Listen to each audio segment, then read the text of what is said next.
Everyone has capability, but due to firefighting, nobody is able to focus on tomorrow. What exactly is firefighting? Any operational situation which you have seen across manufacturing organizations? If equipment is not working, then the complete process is stopped.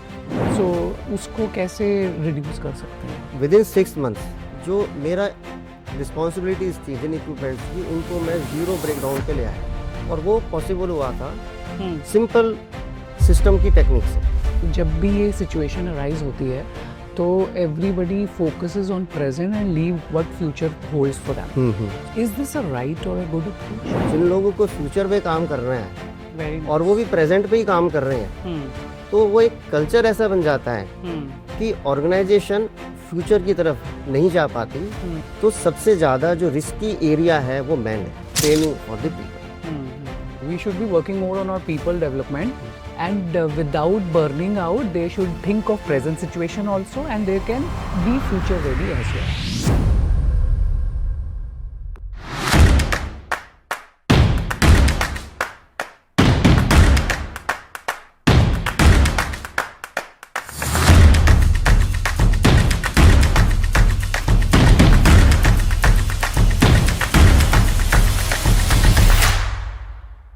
Our guest today brings more than 3 decades of deep experience in manufacturing operations, quality systems, operational excellence, and leadership accountability within the automotive and industrial sectors.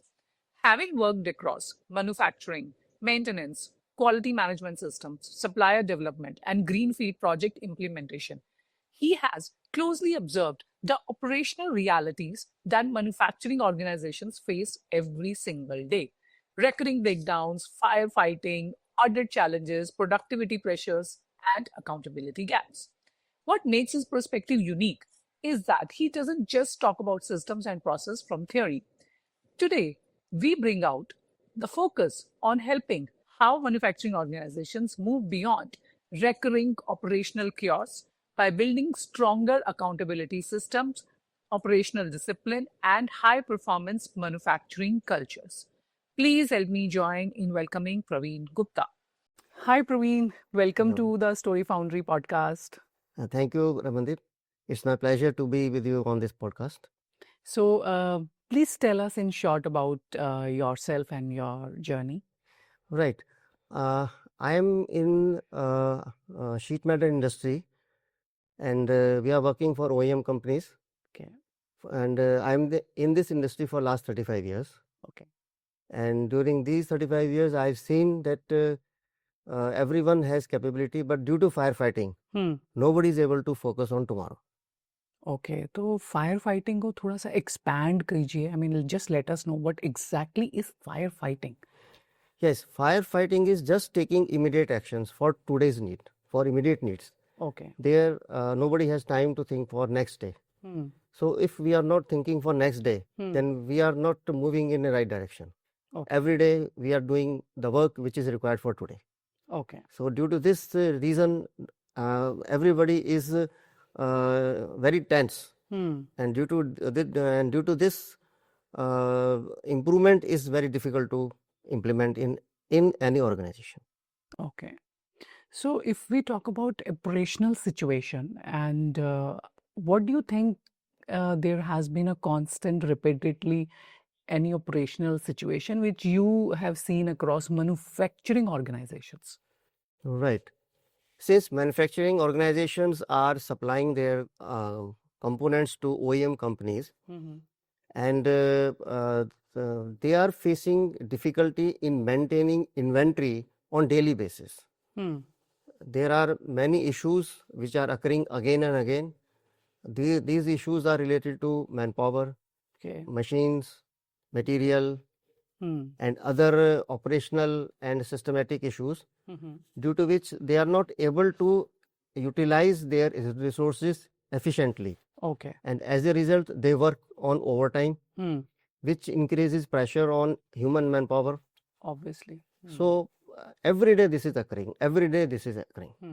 And as a result, everybody is under intense pressure Okay. to work on daily basis. if it is if it occurs very rare, then everybody is happy.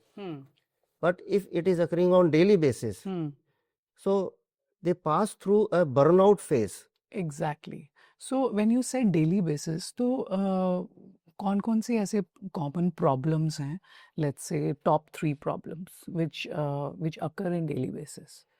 For example, the main I can say is breakdown of equipments. If equipment is not working, then the complete process is stopped. Okay. And once this situation occurs and those breakdowns are not resolved, then it occurs again and again and again. And due to which the pressure comes back to the workman level. Absolutely. So उसको कैसे reduce कर सकते हैं? I mean, आपने break time का बोला, तो कैसे रिड्यूस कर सकते हैं? इस पूरी जर्नी में मैं क्योंकि क्वालिटी एश्योरेंस से रहा हूँ और मेरा करियर भी मेंटेनेंस डिपार्टमेंट से ही स्टार्ट हुआ. ओके. और जब मैंने अपना करियर स्टार्ट किया तो विद इन 6 मंथ्स जो मेरा रिस्पॉन्सिबिलिटीज थी जिन इक्विपमेंट्स की, उनको मैं 0 ब्रेकडाउन पे ले आया था. ओके. और वो पॉसिबल हुआ था सिंपल सिस्टम की टेक्निक से. ओके. तो वो सिस्टम की जो टेक्निक होती है वो बहुत पावरफुल है. अगर हमें सिस्टम पता है कि हर काम को करने का एक सिस्टम होता है, प्रोडक्शन करने का एक सिस्टम है, मेंटेनेंस करने का सिस्टम है, हर एक्टिविटी करने का एक सिस्टम है. राइट. अगर हमें सिस्टम पता है तो प्रॉब्लम 0 हो सकती है. और वो प्रॉब्लम 0 तभी होंगी कम जब कोई उस पर काम करेगा. Absolutely.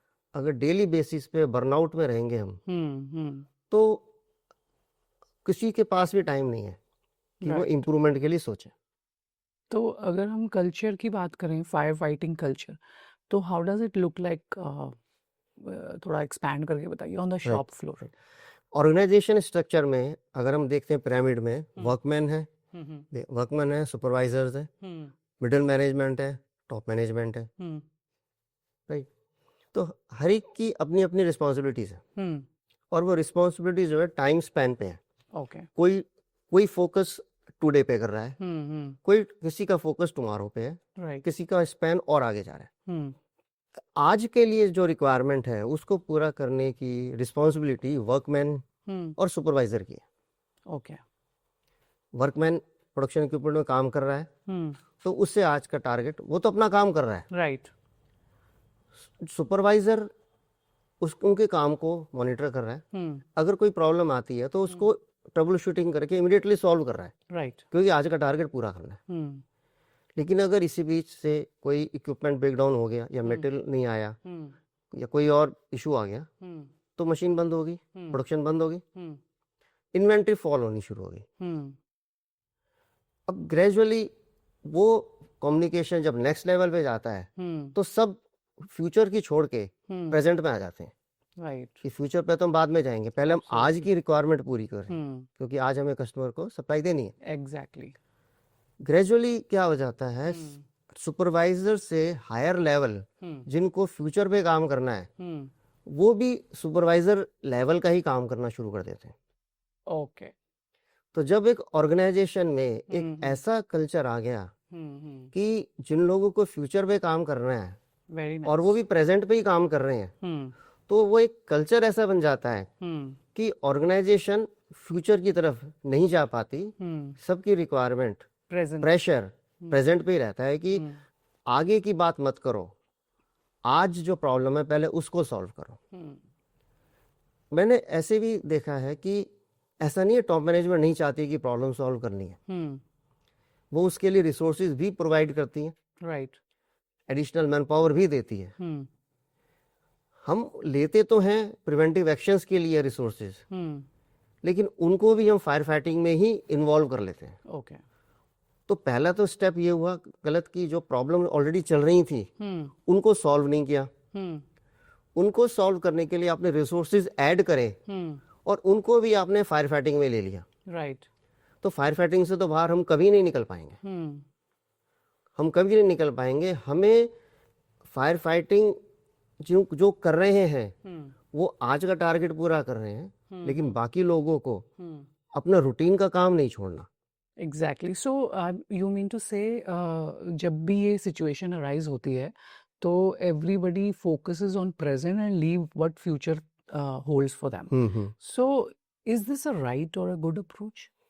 It is not right. It is not it is not right. Today आज तो वर्कमैन और सुपरवाइजर का एरिया है, उनको आज पे काम करना है। राइट। उससे ऊपर का जो लेवल है उनको जो पास्ट में हो चुका उससे उस डाटा को कैप्चर करके उसकी एनालिसिस करनी है। राइट। और एनालिसिस करने के लिए प्रॉपर टेक्निक्स हैं। ओके। अगर हम डाटा हमारे पास है, उस डाटा को देख भी नहीं रहे या डाटा देख तो रहे हैं लेकिन प्रॉपर टेक्निक यूज नहीं कर रहे, तो हम जो भी प्लान बनाएंगे फ्यूचर ठीक करने के लिए वो प्लान हमारा सही नहीं बनेगा। तो इसको फिर कैसे ओवरकम कर सकते हैं? इसको overcome system problem, people problem, तो कहाँ पे इस प्रॉब्लम को एड्रेस किया जाता है रूट लेवल पे? राइट। हमारे इनपुट्स जो हैं मैन मशीन मटेरियल मेथड होते हैं। Man machine material method. Okay. 4Ms। Okay. ठीक है। उसके अलावा एक हो जाता है हमारा मनी और स्पेस। ओके। मनी और स्पेस पे हम मतलब ज्यादा फोकस नहीं करते। हाँ, नहीं करते। ओके। है ना, क्योंकि मेन करते हैं हम मैन मशीन मटेरियल मेथड पे, लेकिन back of the mind money और स्पेस भी रहता है। अब हम देखें मैन मशीन मटेरियल मेथड में से लीड टाइम जो है कि आज हमें नीड हुई, हमें चाहिए, तो सबसे कम लीड टाइम जो है मैन का है। ओके। चाहे हमें लेना हो चाहे निकालना हो, वो डिसीजन बहुत फास्ट हो जाता है। मशीन का लीड टाइम ज़्यादा है। अगर आज हम सोचेंगे हमें लेना है तो आने में टाइम लगेगा। मटेरियल के लिए हम सोचे कि हमें लेना है तो हमें प्रॉपर सप्लायर ढूंढना होगा, उसमें भी टाइम लगेगा। कोई मेथड डेवलप करना, उसमें भी टाइम लगेगा। तो सबसे ज़्यादा जो रिस्की एरिया है वो मैन है। ओके। अगर आपका कल्चर ठीक नहीं है तो जो स्किल्ड लोग हैं वो चले जाएंगे। एब्सोल्युटली।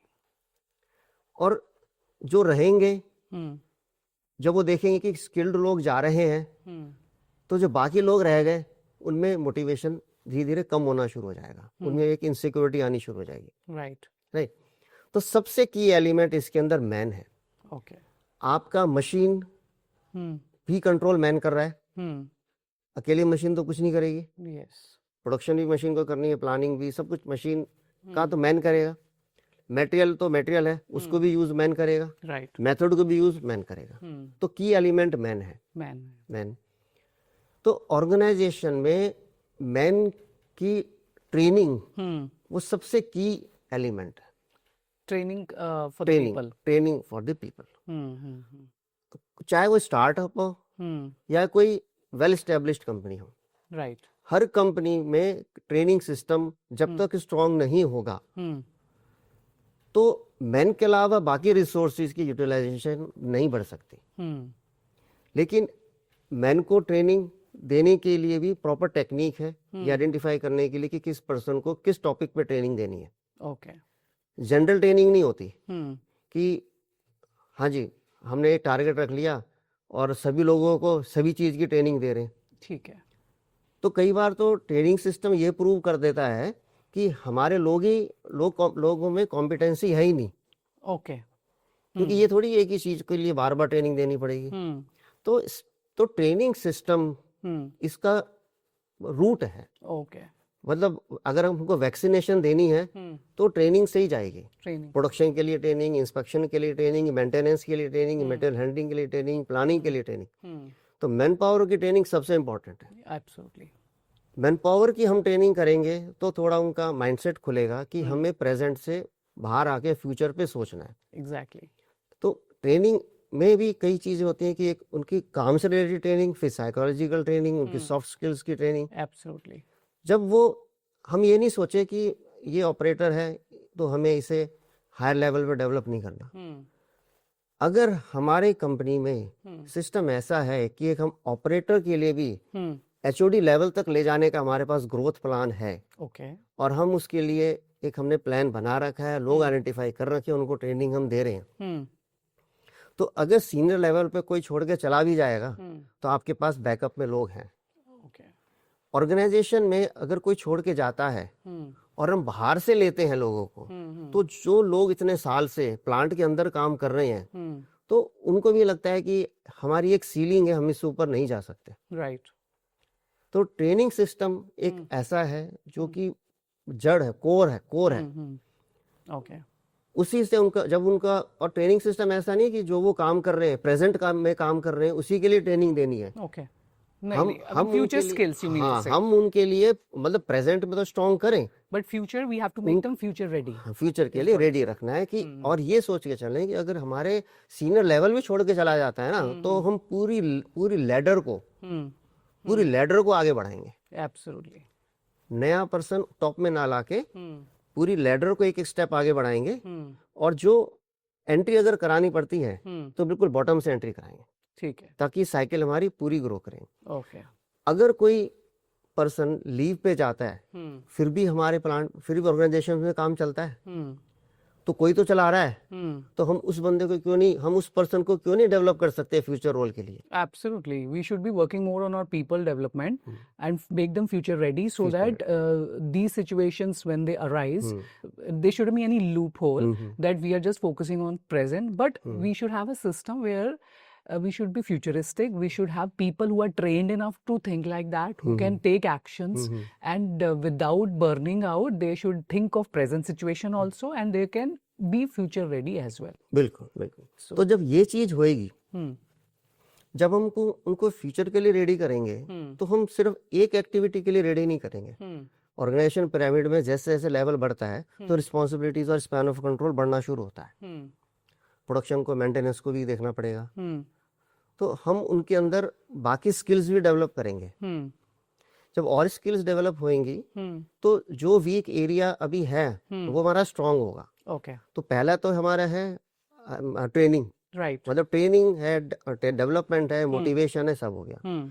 ओके सो मेंटेनेंस के बारे में आप थोड़ा और डिटेल में बताइए। राइट। जो हमारा ऑटोमोबाइल सेक्टर है, तो अगर हम एक नया सेटअप बनाना चाहते हैं तो कैपिटल इन्वेस्टमेंट बहुत ज़्यादा लगती है। ओके कैपिटल इन्वेस्टमेंट को प्रोजेक्ट स्टेज में जस्टिफाई किया जाता है कि ये इतनी प्रोडक्टिविटी अचीव करेगी तो प्रॉफिट में आएगी। तो जो सीड है प्रोडक्टिविटी का वो प्रोजेक्ट स्टेज में ही आ जाता है। ओके हमने हाई कैपिटल इन्वेस्टमेंट करके प्रोडक्टिव इक्विपमेंट्स परचेज करे और इंस्टॉल कर दी, लेकिन अगर हम उनकी मेंटेनेंस प्रॉपर नहीं कर रहे तो जो डिजाइन प्रोडक्टिविटी थी उन इक्विपमेंट्स की वो फॉल होनी शुरू हो जाती है। ओके और टाइमली एक्शन नहीं लिया तो एक स्टेज ऐसी आती है कि सब लोग सोचते हैं कि अब और इक्विपमेंट्स हम परचेज करते हैं। ओके अब अगर आपके पास कस्टमर डिमांड फिक्स्ड है, जो प्रोजेक्ट स्टेज में थी कस्टमर डिमांड, आज भी कस्टमर डिमांड उतनी ही है, और उस स्टेज पे आप डिसीजन लेते हो कि हमको फिक्स्ड कॉस्ट और हम इनकर करते हैं ताकि डेली बेसिस पे कस्टमर की रिक्वायरमेंट पूरी हो, तो कंपनी लॉस की तरफ जाना शुरू हो जाती है।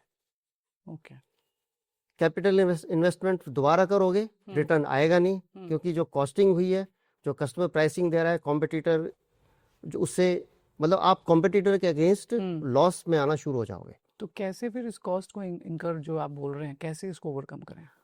आपको और कैपिटल इक्विपमेंट नहीं लेने। ओके आपको डे वन से ही जब मशीन आपके पास आ गई आप प्रॉपर ट्रायल कीजिए उसका कि प्रोडक्टिविटी के हमने जो नॉर्म्स बनाए हैं, जो डिजाइन करे थे, वो अचीव डे वन से हो रहे हैं या नहीं हो रहे हैं। अच्छा ओके डे वन से लेना है हमें। हमें ये नहीं सोचना है कि आज नई मशीन आई है तो इसको मेंटेनेंस की जरूरत नहीं है। हम अगर एक नई कार लेते हैं तो शुरू में सर्विसिंग होती है और रेगुलर सर्विसिंग कराते हैं। यस कार में सर्विसिंग कराने के बाद और नेक्स्ट सर्विसिंग के बीच में अगर कोई प्रॉब्लम आती है तो हमने जिससे सर्विस करवाई उसके बाद दोबारा जाते हैं कि भाई आपने सर्विसिंग सही नहीं करी, ये प्रॉब्लम हमारी गाड़ी में फिर से आ गई। सेम माइंडसेट से हमको अपने प्रोडक्शन इक्विपमेंट का भी ध्यान रखना है। ब्रेकडाउन हो गया तो ये नहीं सोचना है कि मशीन है तो ब्रेकडाउन होगी ही, नहीं। हर छोटा सा भी ब्रेकडाउन ये सिग्नल दे रहा है कि आपका प्रिवेंटिव मेंटेनेंस सिस्टम वीक हो गया है। और जैसे जैसे ब्रेकडाउन बढ़ने शुरू हो जाते हैं वो क्लियर सिग्नल दे रहे हैं कि अब मशीन उस कंडीशन में आने वाली है कि आप एक दिन शायद ये डिसीजन लो कि हमको ये मशीन अब रिप्लेस करनी पड़ेगी। रिप्लेस आप इसलिए कर रहे हो क्योंकि आपने उसकी मेंटेनेंस नहीं करी। तो मेंटेनेंस करके आप मशीन को उसी कंडीशन में रखो, कम से मतलब आपको मेंटेनेंस ऐसी करनी है कि जिस कंडीशन में मशीन इंस्टॉल हुई है वो कंडीशन और आपको इंप्रूव करनी है थ्रू मेंटेनेंस। हाँ, आप उसको करोगे तो अपने आप जो आपने जो डिजाइंड साइकिल टाइम बनाया है, हाँ, मतलब होता क्या है कि हमारी इंडस्ट्री में जो कि IATF स्टैंडर्ड भी इसके ऊपर बहुत फोकस करता है कि कस्टमर की डिमांड के हिसाब से आपको टैग टाइम कैलकुलेट करना है। Tag time TAKT okay. Customer की रिक्वायरमेंट के हिसाब से आपको टैग टाइम कैलकुलेट करना है और आपको अपना इंफ्रास्ट्रक्चर इस तरीके से डिजाइन सेटअप करना है कि उसका साइकिल टाइम टैग टाइम से कम हो। अच्छा, ओके। तो अगर आपके पास प्रोडक्शन साइकिल टाइम कस्टमर के टैग टाइम से कम है तो आपके पास आप कभी भी डेली बेसिस पे कस्टमर की रिक्वायरमेंट से कम पार्ट नहीं बना सकते। ओके। कस्टमर ने बोला मानो कि मुझे 1000 गार पर डे बनानी है, लेकिन आपने अपना प्रोसेस जो है और जब वो कस्टमर बोलता है तो वो सब चीजें कंसीडर करता है कि ब्रेकडाउन भी होगा, सेटअप भी होगा, जो बीच के इंटरप्शन है सब होंगे। तो अगर मानो कस्टमर ने बोला कि 80% यूटिलाइजेशन पे आप अपना सेटअप रेडी करो, 80% यूटिलाइजेशन पे मुझे कम से कम 1000 का पार्ट्स मिलने चाहिए। ओके, ठीक। हमें क्या करना चाहिए, जो कस्टमर बोल रहा है ना 80% यूटिलाइजेशन, हमें इंप्रूवमेंट करके 80% यूटिलाइजेशन को इंप्रूव करना है। ओके। 20% वो हमें दे रहा है, ठीक है। ठीक है। अगर हम उस जो नॉन यूटिलाइजेशन टाइम 20% है उसको हम कम करना शुरू करें तो हमारी एग्जिस्टिंग प्रोडक्शन कैपेसिटी में और कैपेसिटी बिल्ड होगी, यस, इंक्रीज होगी। लेकिन हमें साइकिल टाइम को भी कम करना है। हमें दो चीजों पे काम करना है। अच्छा। हमें अपनी मशीन्स को उस लेवल पे लेके आना है और दूसरे सेटअप को इस लेवल पे लेके आना है कि प्रोडक्शन मशीन्स हमको डाउन भी, ब्रेकडाउन्स भी कम हो, ड्यूरेशंस भी कम हो और प्रोडक्शन करने की स्पीड भी बढ़े। तो इसका मतलब आप कह रहे हैं कि हमें मशीन की जो एफिशिएंसी है डे वन से we should be productive enough that our machines have carry that efficiency, bring in new machines, and there should be a special check that day one से ही हम उसकी प्रोडक्टिविटी को track करें और improve करें। मतलब हमें टारगेट है इम्प्रूव करना है, एग्जैक्टली मेंटेन करने का तो टारगेट है ही नहीं। सो अब आप बताइए, my next question to you is very interesting in fact and very insights you are saying. So next question is, तो क्या ये सारी चीजें ऑडिट की performance, fire fighting, does it effect overall productivity and how can we overcome that? बिल्कुल। पहली बात, अगर कोई भी ऑर्गेनाइजेशन इस फेज से गुजर रही है कि जो कैपिटल इन्वेस्टमेंट उन्होंने करी और उसको लेके जो अजम्पशंस करे थे कि साइकिल टाइम ये रहेगा, प्रोडक्टिविटी ये रहेगी, वो अगर मीट नहीं हो रहा तो एक समय ऐसा आ सकता है कि कस्टमर सोचे कि मुझे तो यहाँ से डेली प्रॉब्लम मिल रही है, अब मैं क्या करूं अपने बिजनेस के लिए। वो सिचुएशन अगर आ गई तो ऑर्गेनाइजेशन के लिए खतरा है। क्योंकि कस्टमर अगर उस थॉट प्रोसेस में सोचने लगा फिर ऑर्गेनाइजेशन को खतरा है। अब ऑर्गेनाइजेशंस इस चीज के लिए ना करें तो फॉर एग्जांपल ऑटोमोबाइल सेक्टर में एक स्टैंडर्ड होता है IATF 16949, जनरल इंडस्ट्री में होता है ISO 9001। ओके, ये दो स्टैंडर्ड बहुत इंपॉर्टेंट है। ओके। फॉर एग्जांपल हम हम एग्जांपल लेते हैं कि हम सब बैंक जाते हैं, बैंक हर कोई जाता है। अगर हम बैंक, हमें किसी वजह से जाना है तो हम ये सोचते हैं कि मैं क्या करूं कि जिससे मैं ऑफिस भी चला जाऊं और मेरा बैंक का भी काम हो जाए। तो बैंक जाने से पहले हम एक अपर टाइम लिमिट लेके चलते हैं कि इतनी देर में मेरा काम वहां हो जाएगा, तो मैं ऑफिस टाइम पे पहुंचाऊंगा। राइट। फॉर एग्जांपल बैंक में गए और वहां पे हमें लग रहा है कि हमारी हमारी जो एक्सपेक्टेशंस हैं उसके हिसाब से काम नहीं हो रहा। ओके। तो हमारे मन में सबसे पहले ये सवाल आता है और हम उनसे पूछते हैं कि आपके यहाँ इस काम को करने का क्या सिस्टम है। ओके। तो सिस्टम हम वर्ड जो यूज करते हैं उससे मतलब हमारा ये कि काम करने का क्या तरीका है, और तरीका भी स्टैंडर्ड तरीका। सिस्टम का मतलब होता है काम करने का स्टैंडर्ड तरीका। अगर पर्सन चेंज भी हो जाए तो तरीका नहीं बदलेगा। राइट। और यही कौन कौन सी चीजों के तरीके, स्टैंडर्ड तरीके आपको एक ऑर्गेनाइजेशन में डिफाइन करने हैं, वो सारी लिस्ट ISO 9001 और IATF 16949 स्टैंडर्ड में लिखी हुई है। ओके। तो ऑर्गेनाइजेशंस को कुछ ज्यादा करना नहीं है। ओके। हम ऑर्गेनाइजेशन ने, हमें लगता है कि मैनेजमेंट कंट्रोल करने के लिए हमको मैनेजमेंट मतलब MBA लोग चाहिए। जो ये क्वालिटी सिस्टम है वो MBA का एग्जीक्यूशन है। ओके। जब MBA और QMS मिलके किसी ऑर्गेनाइजेशन का सिस्टम बनाएंगे तब जाके एक ऐसा सिस्टम बनेगा जो कि सही तरीके से इम्प्लीमेंट होगा। ओके। तो क्या उसमें लिस्ट्स भी इंक्लूडेड है? लिस्ट उसमें स्टैंडर्ड्स में लिस्ट है, ओके। और उस लिस्ट से ही हर डिपार्टमेंट को क्या क्या काम कैसे कैसे करना है वो ऑर्गेनाइजेशन को अपने हिसाब से डिफाइन करना है। तो आपका मतलब कि SOP? SOP तो उससे डिराइव हुई। Okay, so you mean to say जो हमारे स्टैंडर्ड ऑपरेटिंग प्रोसीजर्स का सिस्टम रहेगा, जो हम सिस्टम में काम करेंगे और वो जैसे जैसे इम्प्लीमेंट करेंगे और जैसे जैसे उसके आउटकम्स आएंगे वो ड्राइव करके देन SOPs। उन्हीं से, हाँ हाँ।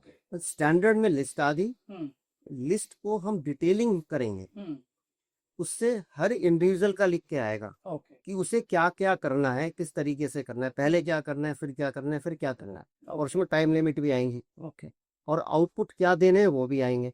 तो इसमें फिर हम जब ऑडिट की बात करते हैं तो हमारी जो SOPs हैं, तो basically I am trying to say ask you that what should be the readiness, हमें क्या रेडीनेस करना है in terms of documentation and execution, और उस अगर वो कोई गैप है, if there is any gap between documentation and execution, how we should cover, how company should cover that? Right. इसके लिए जो बहुत ही सिंपल तरीका होता है, जिससे किसी ऑर्गेनाइजेशन को स्टैंडर्ड अडॉप्ट करना है, तो या तो वो बिल्कुल नई कंपनी है इसलिए स्टैंडर्ड अडॉप्ट करना है, या एग्जिस्टिंग है उसको स्टैंडर्ड अडॉप्ट करना है। ओके। पहले आप जो हर एक को अपना काम करने का तरीका लिखना है। ओके।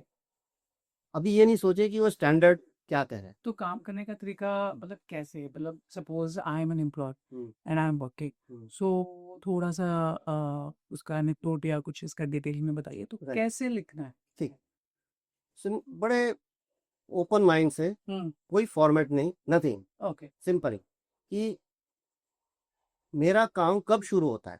मतलब अभी मेरे पास कोई, मुझे कुछ एक्टिविटी करनी है तो वो मेरी एक्टिविटी कब शुरू हुई, ठीक है। तो वो जो शुरू हुई थी वो होगी इनपुट। मेरे काम को स्टार्ट करने के लिए मुझे क्या इनपुट चाहिए, ठीक है। तो लिस्ट ऑफ इनपुट्स हो गई। तो जब वो इनपुट आ जाएगी तो पहले मैं क्या करूंगा, फिर क्या करूंगा, फिर क्या, वो डिटेलिंग में वो स्टेप्स लिखने। ठीक। वो स्टेप्स लिखेंगे, ज्यादा सोचना नहीं है, जब बिल्कुल स्टार्ट करें सोचना नहीं, वो स्टेप्स लिख लिए सारे। और मेरा काम मैं जब किसी को दूंगा तो वो दूसरे के लिए इनपुट हो गई, मेरी आउटपुट दूसरे के लिए इनपुट हो गई। तो मैं जो आउटपुट दे रहा हूँ उसकी क्वालिटी मैं कैसे इंश्योर कर रहा हूँ कि वो सही है। करेक्ट। तो मैं एक तो चेक करूंगा जो इनपुट मुझे मिल रही है वो इनपुट की क्वालिटी ठीक है या नहीं है। मानो कोई पेपर आ रहा है तो पेपर सही है, कोई गलती तो नहीं है उसके अंदर, वो पहले मुझे चेक करना है। फिर मुझे अपना काम करना है। फिर मुझे काम करके आउटपुट में किसी को दूंगा, देने से पहले पहले मुझे खुद चेक करना है कि मैंने वो काम ठीक किया है, ठीक है। राइट।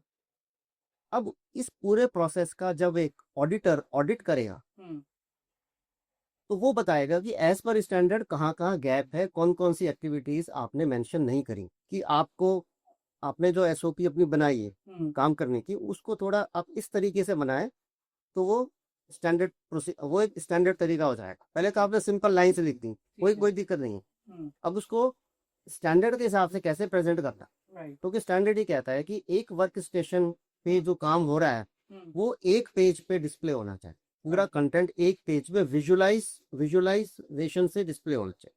ओके, तो दैट मीन्स कि जो चेक पॉइंट्स हैं और जो रोड मैप है वो एक ही पेज पे एक ही पेज पाना चाहिए। ऐसा नहीं है कि आप एक पर्सन से बहुत ज्यादा एक्सपेक्ट कर रहे हो। तो अगर आप एक पर्सन से उतना एक्सपेक्ट कर रहे हो कि जो रीजनेबली कर सकता है, तो एक पेज पे आ जाना चाहिए। ठीक, एक पेज पे जहां वो लगाया हुआ है उसके सामने रहेगा, वो देखता रहेगा, उसे पता रहेगा कि मुझे क्या क्या करना है। ठीक है। और वो उसमें विजुअलाइजेशन पे ज्यादा फोकस है, तो उसको जितना अच्छा विजुअलाइजेशन करो उतना अच्छा, टेक्स्ट कम से कम हो। और विजुअलाइजेशन का बेनिफिट ये होता है कि अगर लैंग्वेज भी चेंज होती है तो विजुअलाइजेशन तो चेंज नहीं होएगा, फोटोग्राफ तो वही रहेगा। राइट। तो विजुअल मोड ऑफ कम्युनिकेशन हमेशा प्रेफर किया जाता। ओके।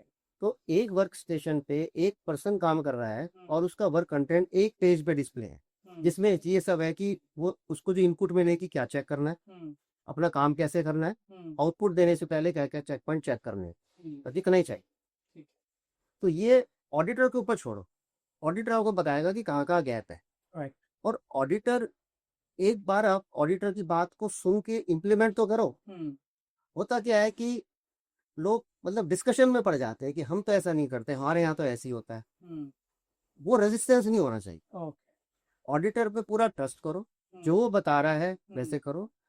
ऑडिटर या सर्टिफिकेशन बॉडी हमेशा ये देखती है कि ऑर्गेनाइजेशन इंप्रूवमेंट की तरफ मूव कर रही है या नहीं कर रही, वो परफेक्शन एक्सपेक्ट नहीं करती। So this means these are the weak auditing, weak accountability systems. If it is not moving forward, so these are the weak accountability systems. हाँ, मतलब अकाउंटेबिलिटी सिस्टम को स्टैंडर्ड के पॉइंट ऑफ व्यू से होगा कि internally कोई काम check ही नहीं करा। Yes, and that is what I'm trying to say, that सब कुछ बन गया है, but if there is no review being done, so then what's the point? Exactly What is the वो point? रिव्यू पॉइंट है, review point ही सबसे important है। Exactly. और रिव्यू सिस्टम ही है जो गैप मिलता है। सब लोग मतलब यहाँ तक देखा जाता है कि मतलब सीनियर्स को हमने सुनते हुए देखा है कि जूनियर्स मेरे कैपेबल नहीं। ठीक है, मैं इससे टोटली डिसएग्री करता हूँ। Okay. सीनियर का काम है जूनियर को अपग्रेड कर लो। Okay. वो उससे काम आता है, तो जब घर से निकला है तो काम करने के लिए ही निकला है। Okay. अब कहाँ गैप है, उस गैप को ही ब्रिज करना है। एक लीडरशिप क्वालिटी इंप्रूवमेंट करना ही लीडरशिप क्वालिटी है। लीडरशिप ये है कि आपके एक विजन है, आप ऑर्गेनाइजेशन को उस विजन की तरफ लेके जा रहे हो, फ्यूचर की तरफ लेके जा रहे हो। लेकिन अगर आप काम करने वाले की प्रॉब्लम ही सॉल्व नहीं करोगे तो ऑर्गेनाइजेशन विजनरी नहीं हो पाए। हम लीडरशिप की बात कर रहे थे कि लीडरशिप को विजनरी होना है, फ्यूचर का सोचना है। राइट। अब हमें कैसे पता चलेगा कि जो एक्टिविटी हो रही है उसमें लीडरशिप का स्टाइल क्या चल रहा है, लीडरशिप अपने लीडरशिप रोल में है या नहीं है। एब्सोल्युटली। अगर कोई प्रॉब्लम आई है तो उसको वो कैसे रिजॉल्व करता है, वो रिजॉल्व करने का तरीका ही बताता है कि उसमें लीडरशिप क्वालिटीज किस लेवल की हैं। ओके, तो आप बताइए क्या क्या ऐसे 3 टॉप मोस्ट स्किल्स हैं जो लीडर्स को, I mean every leader should have to lead an organization so that we can create future leaders. Right. सबसे पहला प्रॉब्लम आई, टीम को मोटिवेटेड रखना है, डीमोटिवेट नहीं करना है, ये पहला स्टेप है। ओके। आपकी टीम मोटिवेटेड रहेगी तो वो प्रॉब्लम को सॉल्व करने के लिए पॉजिटिव रहेगी, ओपन माइंडेड रहेगी और दूसरे की बात को सुनेगी और समझेगी। राइट। प्रॉब्लम आने पे अगर हम टीम मेंबर को डीमोटिवेट करेंगे अपने काम करने के बोलने के तरीके से, तो वो प्रॉब्लम को सॉल्व करने में उत्साहित होकर पार्टिसिपेट नहीं करेंगे। तो पहला रूल है, प्रॉब्लम आ गई, टीम को मोटिवेटेड रखना है, किसी इंडिविजुअल को ब्लेम नहीं करना। प्रॉब्लम आई है तो किसी गलत सिचुएशन की वजह से आई है, सिचुएशन को देखना है कि क्या सिचुएशन ठीक करनी है। ओके। प्रेजेंट को तो मैन पावर जो और आपकी टीम है वो ठीक कर देगी, आपका सिर्फ रोल ये है कि आप उनको मोटिवेटेड रखिए। ठीक है। किसी को भी कोई ब्लेम नहीं, कुछ नहीं, सिंपल उनको मोटिवेटेड रखिए। ठीक है। प्लस साथ साथ आपको ये देखना है कि जो प्रॉब्लम आई है तो इसका हिस्टोरिकल अकरेंस का पैटर्न क्या है, आपको पैटर्न स्टडी करना है। पहले भी आई है क्या ये प्रॉब्लम, तो आपको वो डेटा आपको देखना है कि कहाँ से मिलेगा। राइट। डेटा अगर आप किसी एम्प्लॉय से अपनी टीम से लोगे तो आपको हो सकता है सही डेटा नहीं मिले, ओके। क्योंकि हर एम्प्लॉय यही चाहता है कि वो अपने काम को अच्छा दिखाए। अगर आप किसी एम्प्लॉय से डेटा मांगोगे उसके काम का तो हमेशा अच्छा ही प्रेजेंट होगा, गैप कभी सामने नहीं आएंगे। ओके। तो दूसरा होता है एक अच्छे लीडर की पहचान कि उसने उसको डेटा के लिए किसी एम्प्लॉय पे डिपेंड नहीं होना है। Actual data, real data system का कैप्चर हो रहा है और विदाउट ह्यूमन इंटरवेंशन हो रहा है, और एक डैशबोर्ड बना हुआ है। ओके। डैशबोर्ड बता रहा है कि सिचुएशन पॉजिटिव है या नेगेटिव है। ओके। वो डेटा वो किसी एम्प्लॉय से नहीं लेगा, सबके लिए एक ही डेटा कॉमन है, डैशबोर्ड। कोई सब्जेक्टिविटी नहीं, क्लियर डैशबोर्ड का डेटा ये है तो रियल परफॉर्मेंस भी यही है। ओके। तो हिस्टोरिकल डेटा को एनालाइज करके एक पैटर्न निकालना पड़ेगा कि कौन सी चीज जो बार बार आ रही है। और इसमें जो गैप हम देखते हैं कि लोगों के पास डेटा तो होता है, गलत काम हो गया, लेकिन गलत काम होने का कारण नहीं होता, रीजन नोट नहीं होता।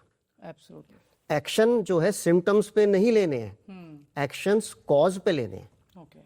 तो डेटा में कॉज होता ही नहीं, अगर कॉज नहीं है तो हम कभी भी उसका इम्प्रूवमेंट प्लान नहीं बना सकते। ओके।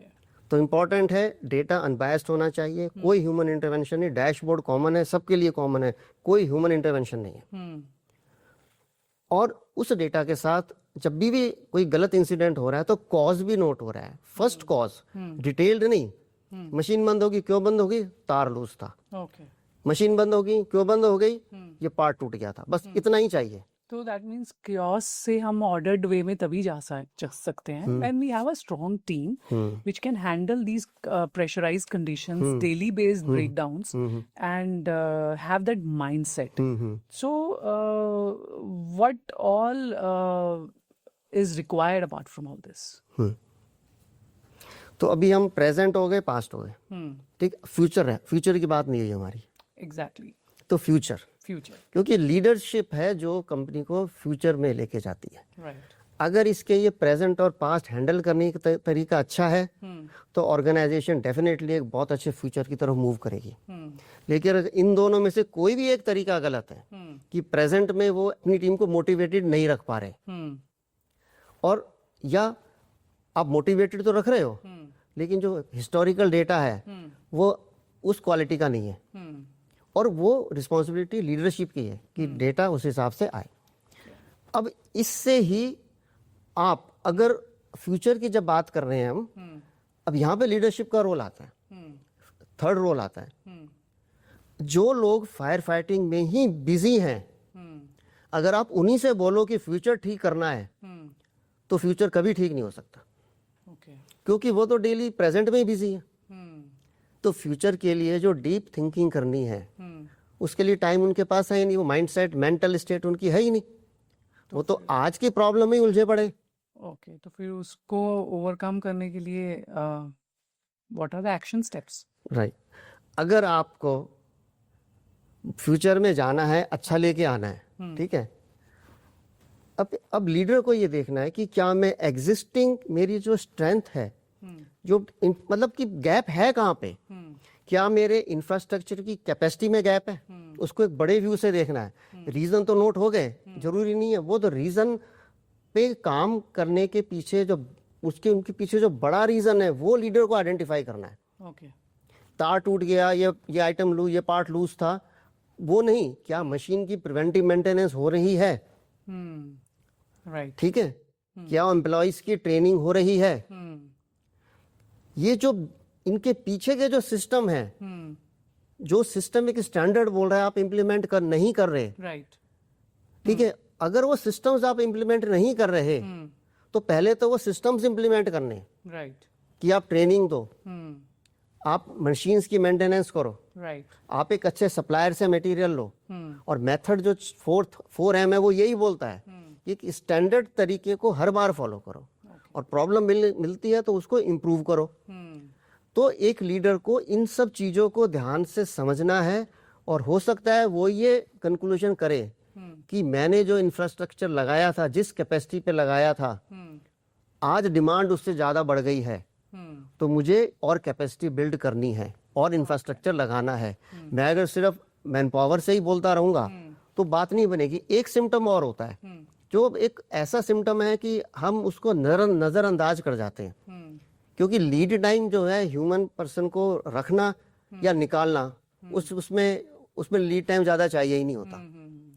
अगर कोई प्लांट लगातार ओवर टाइम पे ऑपरेट कर रहा है तो वो पहला सिग्नल है कि या तो डिमांड बढ़ गई है सेम कैपेसिटी के लिए, या आपका यूटिलाइजेशन कम होना शुरू हो गया है प्लांट का, और इस वजह से लोग जो हैं एक्स्ट्रा ड्यूटी पे रुक रहे हैं। एक मैन्युफैक्चरिंग सेक्टर के लिए जो इंटरनेशनल स्टैंडर्ड है वो हर एक उस चीज़ को नहीं समझ सकता। तो ऑर्गेनाइजेशन में से की पर्सन्स ही होते हैं जो उस इंटरनेशनल स्टैंडर्ड के बारे में उनके पास इन डेप्थ नॉलेज होती है। अब सबसे बड़ा चैलेंज क्या आता है कि डाउन द लाइन जो डूअर्स हैं उनके पास वो नॉलेज जा रही है या नहीं जा रही है, स्टैंडर्ड की लैंग्वेज वहाँ जा रही है या नहीं जा रही है।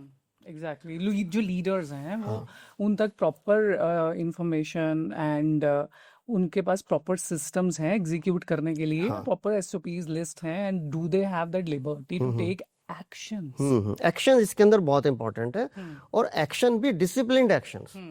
एक्शन तो ले रहे हैं, डिसिप्लिन वो है जो हर बार लिया जा रहा है, किसी इवेंट का वेट नहीं कर रहा। राइट, टाइम मैनेजमेंट आता है, डिसिप्लिन टाइम मैनेजमेंट से रिलेटेड एक रूटीन है जो आपको फॉलो करना ही करना है। स्कूल में रूटीन होता है, आपको रूटीन फॉलो ही करना है। राइट, तो वो रूटीन है जो ऑर्गेनाइजेशन में मिसिंग होता है। बहुत सिस्टम्स बनते हैं लेकिन फॉलो नहीं होते, सिस्टम बन तो जाते हैं, फॉलो नहीं होते। अब इस चीज को एक सिंपल तरीके से प्रेजेंट करने के लिए एक बुक है जो मैं लिख रहा हूँ। ओके, और उसका बुक का टाइटल भी हमने ऐसे लिखा है, factory without fire fighting. Okay, तो you are releasing this book soon? हाँ, अभी राइटिंग है, काफी एडवांस स्टेज पे पहुंच चुकी है। ओके, फाइनल उसका एक फाइनलाइजेशन स्टेज पे ही है। ओके, तो वो बुक एक रिलीज करने का है, रिलीज होएगी क्योंकि काफी काम कर लिया तो रिलीज करना है। राइट, और उसका पर्पस यही है कि उसमें स्टैंडर्ड के बारे में कुछ नहीं लिखा होगा, स्टैंडर्ड के बारे में कुछ नहीं लिखा होगा। ओके, सिंपल एक चीज ये लिखी हुई है कि क्या क्या करने से एक ऑर्गेनाइजेशन के अंदर fire fighting system literally zero हो सकता है। मैं कॉन्फिडेंट हूं क्योंकि मैंने अपने करियर में 6 महीने के अंदर मेंटेनेंस के थ्रू प्लांट में 0 डिफेक्ट अचीव कर दिया था। Oh, excellent. Sorry, zero breakdown achieve कर दिया था। फिर उसके बाद क्वालिटी एश्योरेंस में 0 डिफेक्ट की तरफ हम ऑर्गेनाइजेशन को ले गए थे। ओके, और उसमें सारा रोल था एक्चुअल डेटा कैप्चर करके एनालिसिस करना, और जो टीम है उस टीम को डेवलप करना कि वो उन चेक पॉइंट्स को डिसिप्लिन तरीके से इंप्लीमेंट करे, चेक करे। राइट, और उसका रिजल्ट बहुत जल्दी आता है, मतलब 3 महीने में रिजल्ट आ जाता है। 3 महीने का रोल बहुत इंपॉर्टेंट है। ओके, आप कोई भी अच्छा इंप्रूवमेंट प्लान बनाओगे और अगर 3 महीने में वो रिजल्ट नहीं दे रहा तो आपके इंप्रूवमेंट प्लान में कोई गैप है। so like 3 months is the time check. हाँ, वो Time check. अपर लिमिट है, Upper limit. अपर लिमिट है। अगर आपने कोई इंप्रूवमेंट प्लान बनाया और 3 महीने में 80% इंप्रूवमेंट नहीं हुआ तो आपका प्लान में कुछ कमी है, या तो प्लान सही नहीं है या इम्प्लीमेंटेशन सही नहीं है। ओके और एक गलती और है जो ऑर्गेनाइजेशंस करते हैं, हमेशा एक्सटर्नल फैक्टर्स पे काम करते हैं कि हमें एक्सटर्नल फैक्टर्स पे काम करके उनको रिड्यूस करना है। अगर आप एक्सटर्नल फैक्टर्स पे काम करोगे तो कभी इंप्रूवमेंट नहीं हो सकता। ओके इंप्रूवमेंट आपको करना है इंटरनल प्रॉब्लम्स पे, जो प्रॉब्लम्स आपके ऑर्गेनाइजेशन में हैं, ओके क्योंकि ऑर्गेनाइजेशन के अंदर प्रॉब्लम ज़्यादा होती है, आउटफ्लो कम होती है, कस्टमर एंड पे कम होती है। तो अगर आप कम डेटा पे काम करोगे तो आप ऑर्गेनाइजेशन के जो मेन कॉजेज है वहां तक नहीं पहुंच पाओगे।